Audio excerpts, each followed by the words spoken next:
Right now, 9 brands are generating days on lot numbers that are making Australian dealers quietly dread every trade-in from those nameplates. Some are European marques bleeding customers to Chinese competitors they cannot match on price. Others are Japanese stalwarts, whose parent companies are in genuine financial crisis. 2 of them are names you have trusted for decades, with dealer networks contracting underneath your feet before most owners realize it. There is a number every Australian dealer watches before making you an offer on your trade-in. It is not the kilometres on the clock or the service history in the glove box. It is the days on lot average for your brand. Here are all 9, brand by brand. Brand 1, Jeep. Jeep's collapse in Australia is one of the most dramatic reversals in this market's history. The Grand Cherokee was once the prestige SUV of choice for grey nomads, tradies and families. Then it was quietly discontinued from the Australian lineup in 2025 after a 96% sales decline. Not 9.6%, 96%. A model that defined the brand's identity became statistically irrelevant in a few years. The Renegade is gone. The Cherokee is gone. The lineup that once had a product for every SUV buyer has been hollowed to almost nothing. Jeep sits under Stellantis, the parent company that posted a 22.3 billion euros net loss in 2025, and whose former CEO warned that several brands in the group are unlikely to survive past 2026. Citroën already proved he meant it.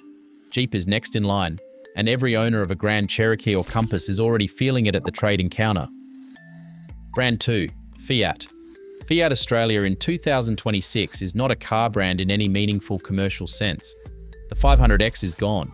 The 500L is gone. The Punto is gone. The mainstream Fiat 500 was discontinued locally in 2024. What remains is the Abarth performance variant, sold in dozens, not thousands. The brand that once had genuine mainstream presence in Australia now shares dealer floor space with Alfa Romeo and Jeep, 2 other Stellantis brands covered in this script. 3 marques are under one contracting parent, 1 shrinking dealer footprint, 1 set of warranty and parts infrastructure being quietly stretched across all of them. If you own a Fiat 500 or 500X from 2018 to 2023, the brand infrastructure that supported your purchase has been hollowed out. The resale pool for Fiat buyers in Australia is narrowing every year. Narrowing pools mean lower offers. That is arithmetic, not pessimism. Brand 3, Alfa Romeo. In 2015, Alfa Romeo had over 30 dealer points across Australia. By the start of 2026, the public locator lists fewer than 20, and several are shared sites operating part-time alongside other Stellantis brands. The Tonale, the plug-in SUV launched as the brand's recovery vehicle in Australia, sold fewer than 300 units in 2025. The brand that was supposed to win back buyers with the Giulia's driving dynamics and the Stelvio's Italian styling has instead posted some of the worst reliability rankings in the industry. Consumer Reports rates Alfa Romeo 31st out of 32 brands globally.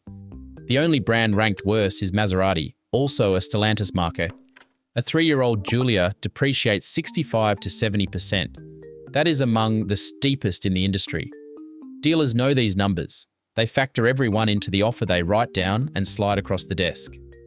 Brand 4, Peugeot. When Citroën left Australia in November 2024, after 102 years without a press conference or transition plan, it sent a clear message to every analyst watching the Stellantis portfolio. Citroën and Peugeot share the same Australian distributor network, and they share a corporate parent that posted a 22.3 billion euros loss in 2025. Peugeot Australia's 2025 sales numbers are almost impossible to defend. The 408 sold 93 units for the entire year.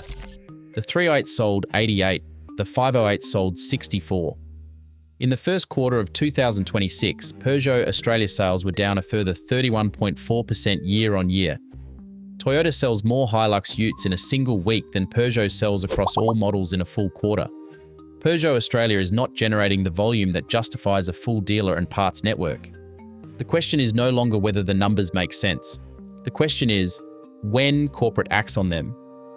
Nissan has been a cornerstone of Australian motoring for generations. The Patrol is a legend. The Navara is a tradie staple. The X-Trail and Qashqai are family car favourites. But the global reality of Nissan's financial position is impossible to separate from what is coming for Australian owners. Nissan posted a $4.5 billion net loss for the fiscal year ending March 2025. Analysts called it the worst crisis in 25 years. 20,000 jobs were cut worldwide, 7 factories were closed, and a planned merger with Honda collapsed. In Australia, Nissan sales dropped over 21% in 2025, knocking the brand out of the top 10 for the first time in years.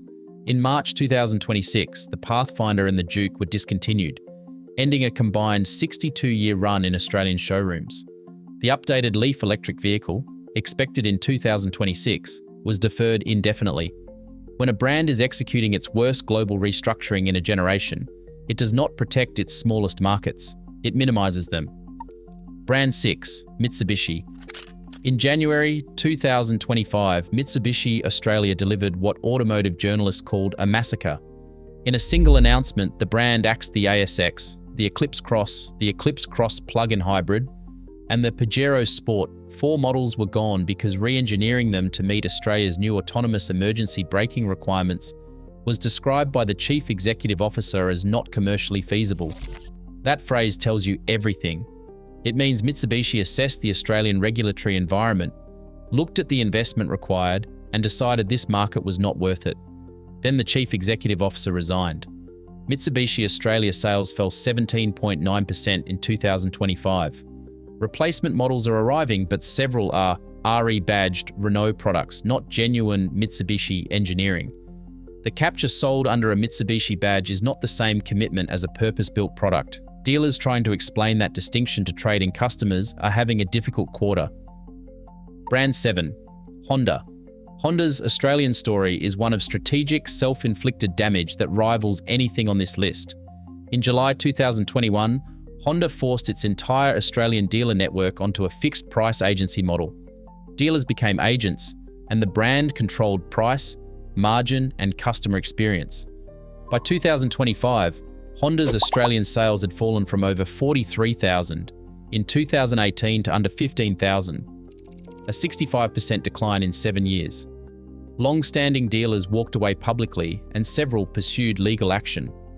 In 2024, the federal court ruled against Honda Australia, awarding compensation to former dealers forced out by the agency transition. A brand that loses 2/3 of its market in a decade and ends up in court with its own former dealers is not building toward a next chapter. Honda CR-V 3-year value retention has slipped from the mid-60% range to under 55%. If you bought a pre-2021 Honda from a dealer who no longer exists, the service network you were counting on is smaller than it has been in 20 years. Brand 8, Genesis. Genesis is technically a growing brand globally. In Australia, the story is completely different. Annual sales have not crossed 2,000 vehicles in any year since the brand launched here. For context, Lexus sold over 12,000 in the same period. In late 2025, Hyundai Motor Group restructured its Australian Genesis operation. The standalone Genesis studios in Sydney and Melbourne, presented for years as the future of the ownership experience, were scaled back. Sales transitioned to appointment only at shared Hyundai facilities. The boutique luxury model with dedicated showrooms and white glove service no longer exists. What replaced it is a brand sharing floor space with a mass market sibling, hoping appointment-only buyers find their way in. Resale buyers have already repriced Genesis vehicles to reflect that contraction. Every offer on a 2021 G80 or G70 today contains a discount for reduced brand presence the original buyer never saw coming. Brand 9, Skoda. Skoda was supposed to be the smart buy for Australians who wanted European engineering without the European price tag. That proposition has been structurally destroyed. Skoda was down 18.4% in 2025, the largest single-year decline of any Volkswagen Group brand in Australia. A 2026 Skoda Karoq starts at over $46,000 drive-away. A fully equipped MG HS hybrid with a 7-year warranty is on Australian roads for around $40,000. The Chinese competitors are not slightly cheaper.